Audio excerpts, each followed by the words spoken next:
Berato.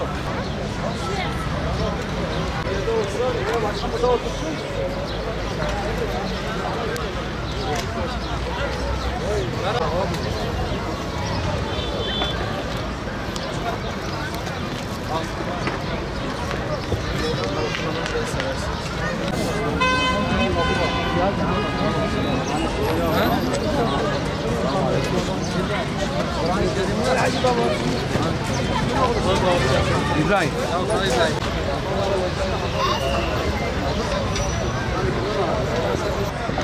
Malumunuz olduğu üzere Ramazanların ayrı bir bereketi, ayrı bir güzelliği vardır.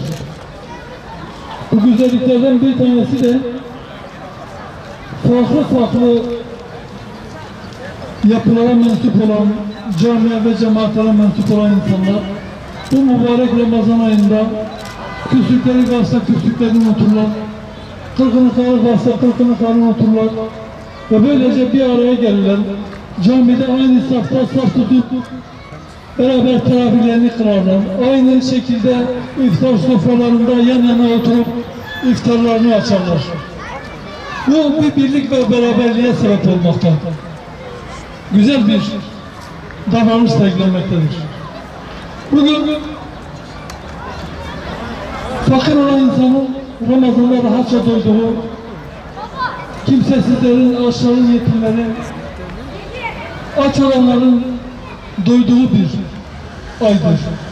Yemen'de, Afrika'da ve başka yerlerde, ülkelerde insanlar, çocuklar açlıktan ölmekte. Bir yandan çok yemekten dolayı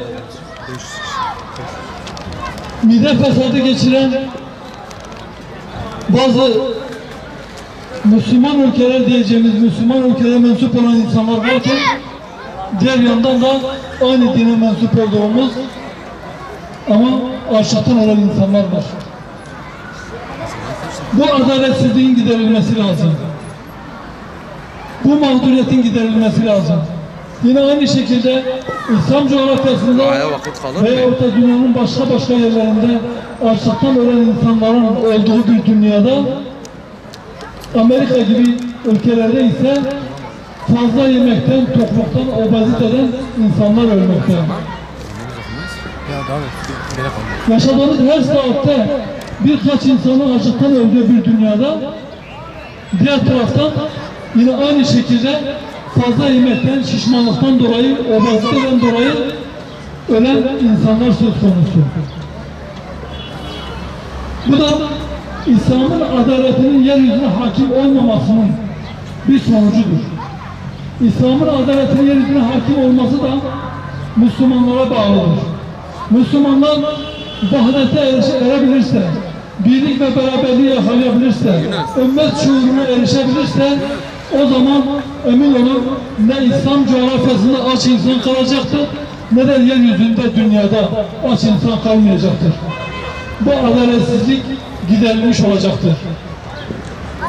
Maalesef bugün dünyadaki tablo budur. Rabbim bizleri Ramazan'ın bereketiyle bereketlendirsin. Yine İslam'ın ümmet şuuruyla şuurlandırsın. Birlik ve beraberlik şuuru, kardeşlik şuurunu aramızda kaim etsin. Kardeşlik şuurunu erebilirsek, bu Ramazanlarda sergilediğimiz bu dayanışmayı, bu kardeşliği bizler diğer 11 ayda da gösterebilirsek inşallah Teala umuyorum ki Rabbim merhamet eder bizlere ve aramızdaki o birlik beraberliği sağlayacak. Müslümanların birlik ve beraberliğe kavuşmasıyla da İslam'ın adaleti hem belki başta kendi şehrimize, kendi ülkemize ve yeryüzüne dolacaktır. Bu şuurla, bu bilinçle iftar açacak yemeğini bulamayan kardeşlerimizin de olduğu bilinciyle, şuuruyla yine İslam'ın dayanışma ruhunu getirmiş olduğu kardeşlik şuuruyla hepinizin Ramazan'ı tebrik ediyorum.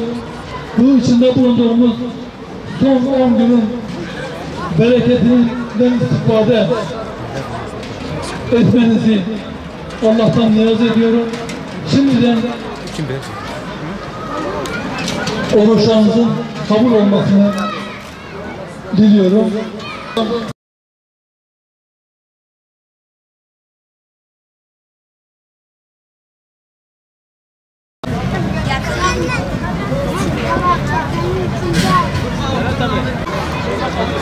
Abi çorba var mı?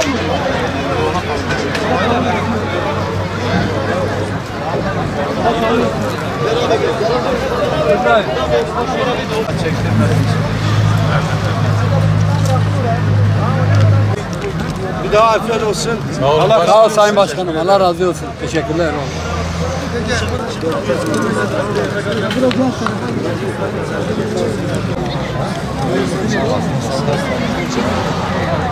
Şey yapacak.